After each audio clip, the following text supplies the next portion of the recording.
So hello everyone, welcome back to my channel. My name is Alice. If you're new here, thank you very much for stopping by. Today's video I'll be talking about the UK application process, and the last video I did, thank you so much for everyone who has watched so far. If you have not watched, please go and watch it. Someone asked me to do a video on the application process of how to apply to schools in the UK, so that is what this video is going to be about. So now I'm just going to list the step.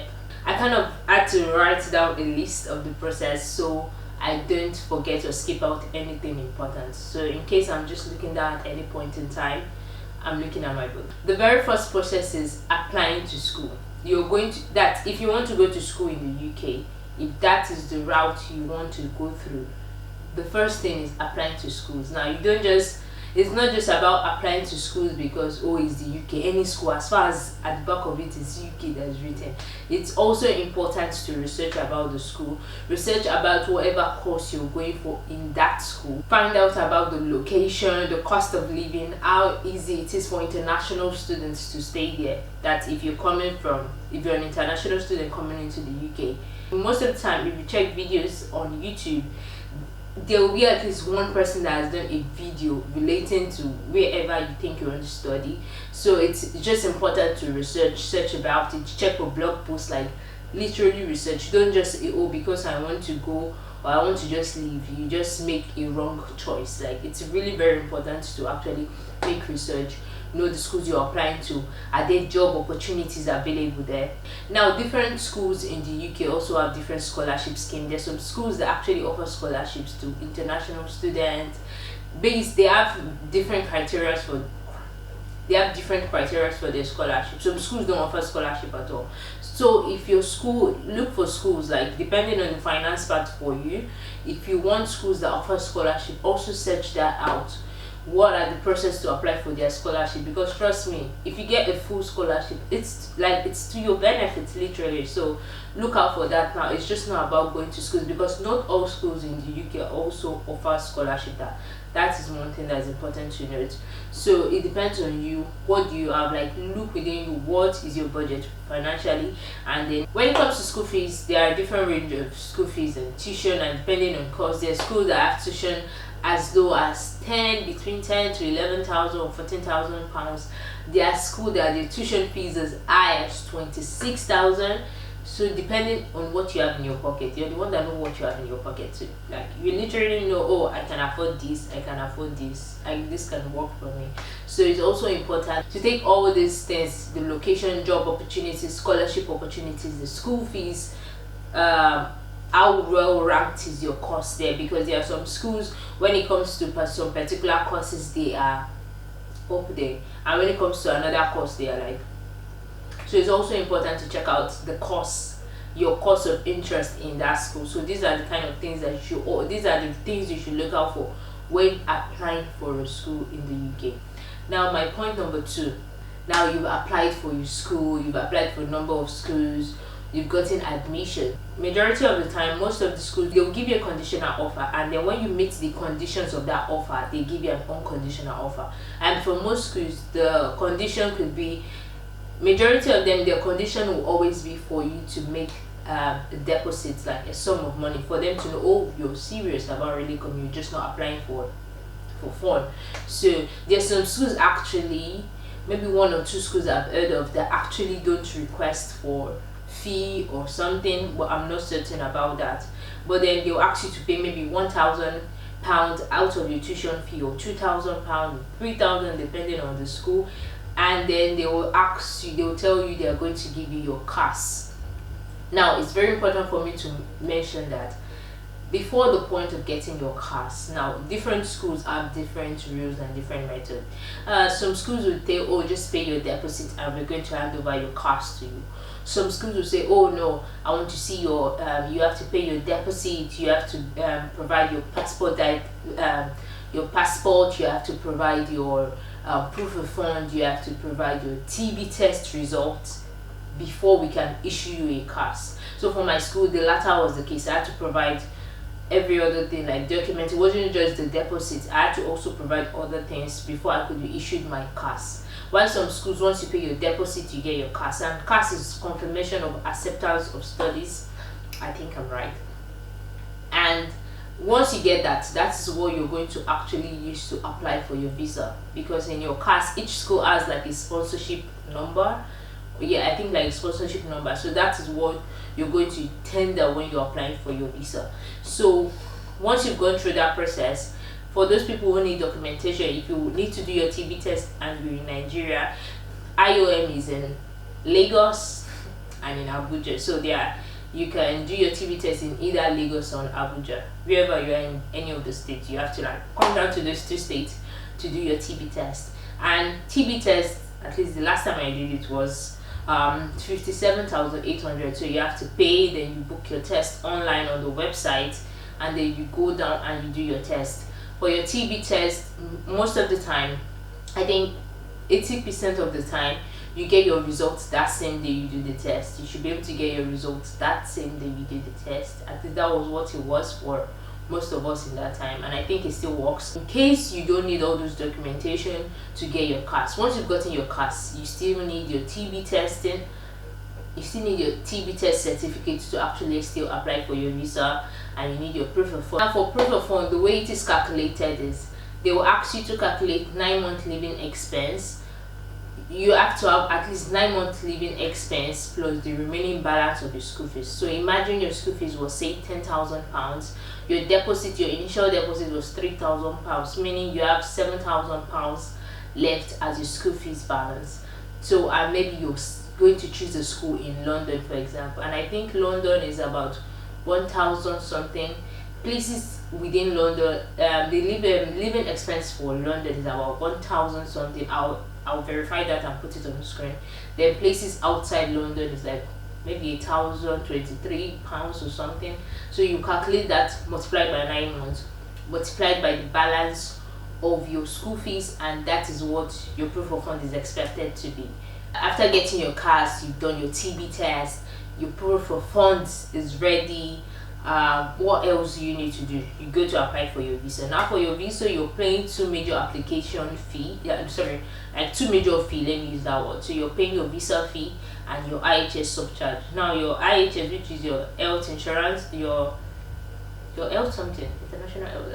I'm going to put the meaning on this. So for your IHS, that is dependent on the duration of your course. So on your course, you're going to have a duration of course rating. Maybe your course is a 1-year course, or is it a 10-month course, or is it a 15-month course, or is it a 2-year course, depending on whatever duration is written on your course. You're going to input it into the website, and with that you're going to be given the amount you're going to pay. So I think for a 1-year course in the UK, the IHS subcharge is around $919.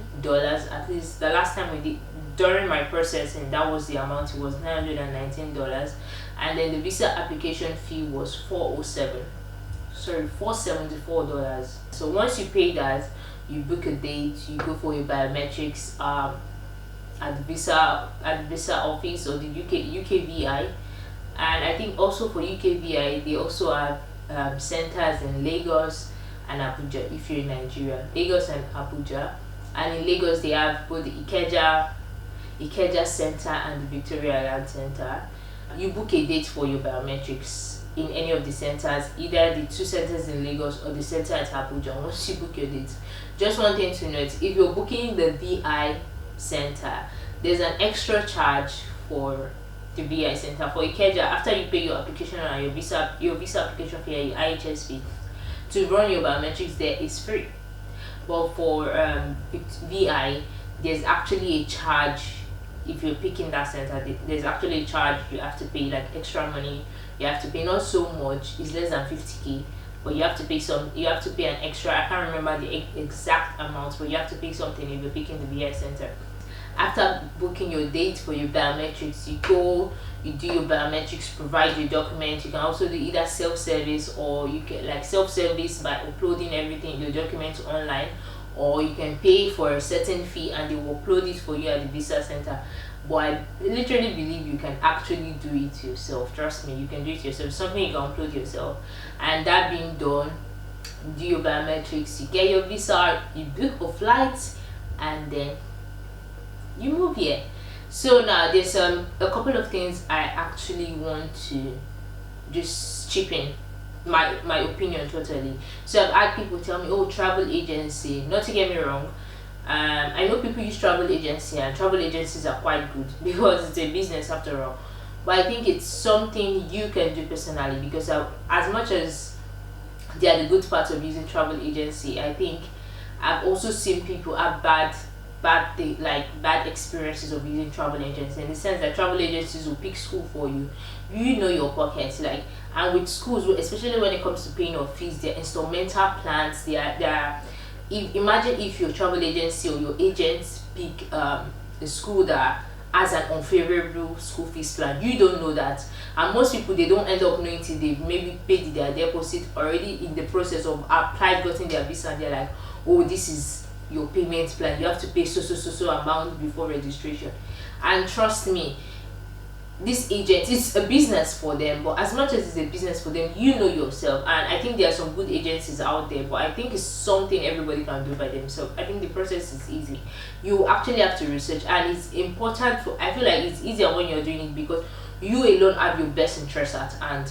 If an agency is doing it for you, you're probably not the only one they are running that process for. Now, I'm not discrediting all travel agencies out there, but it's a business for them. They will not look out for your interest as much as you will look out for your interest. You know what you can pay, you know how much you can afford. It's not just about getting here. It's about, okay, if I get here, how do I pay the school fees? How do I live? Is the location a place I can find jobs? Those kind of things you can actually look out for yourself more than an agency will look out for themselves. Like I said, that's just my opinion. Now, another thing that's important, you've booked your flight, you've done everything, please plan for your accommodation. Please plan for your living expense coming here, at least for the first one, at least for the first 1 month. One thing I want you to know is that even if you land in the UK today, it will take, at least, that is on a great day, on like most of the time, on a good time, on a good day, in a good duration, it will take at least 2 weeks before you can start working. And the jobs here is not like, oh, you just work and then someone just give you £1,000. Oh, you did well and all. It's not like that. So it's always good for you to have money that you used to pay for your accommodation, your rent, money that you used to survive. You can't come here and, if you bring foodstuffs, great, but you also still need to buy a couple of things. You still need to buy a lot of household fixtures like bedsheet, duvet, those kind of things. So put that in mind when you're also planning. So don't just plan and do all your spend all your money and just plan for the application process, and not planning for when you come here exactly, like the things you need to do. You're not going to stay under the bridge. Under the bridge is cold. Are the bridges there? Okay, there are bridges there, but seriously, you just need to plan. You need to sit down and plan it well. You need to sit down and plan. You need to sit down and plan it well. Like, just plan in a way that you don't get stranded is very important. And also, when it comes to accommodation, I think accommodation is one of the issues many people face coming here. So I think you can start searching from Nigeria, you can start searching from whatever country you're watching from. And for me, I tried that, but I realized that some people are lucky. I've heard a lot of people who actually got their accommodation before they came here, which was great. For me, I didn't get that. Like, they didn't even understand me. But please try. Like, try before coming here, a month before coming here. Try and start applying. There are out on teen website. There's what's the name of the Spare Room? There's Zoopla. There's Rightmove. Go on those websites. Try to start reaching out to people who are, I feel like the earlier you apply for accommodation, the more your chances in some particular cities. So if you're planning to come here, or that I'll come here then look for accommodation, it's a good thing as far as you have your money on hand, because you have to also, if you don't have somebody you're going to stay with, you have to look at the fact that you're either going to be staying in an hotel, or an Airbnb, and that's also money. And it's not like you're going to get a house today and then you move in the next day. As far as you have your money, there are a couple of processes. So sometimes it might take 2 or 3 days, even after finding the right house, before you sign the contract and everything, to move in. At least 3 days. So it's not like, oh, I have my money, I'll just pay you and I'll just move into the house. It doesn't also work that way. So these are things that it's important for you to research, plan, and pray about, literally. This is all I have to say for this video. I hope you learned one thing one or two things, or I was able to answer your question about the process of application if you're coming for school here in the UK. So thank you very much. If you have any questions, do feel free to put them in the comment section down below, and I'll be happy to actually answer your question. Thank you very much for watching. Please don't forget to subscribe if you've not subscribed, like, share this video, and let's help grow this community. As at the time I checked this video, I'm almost at 500 subscribers. Please get me to 500 subscribers. I think I'm like 492, so like 8 more subscribers or something. Please help get me to 500 subscribers and counting. I really appreciate it. Thank you. Don't forget to like this video till I come your way in another video.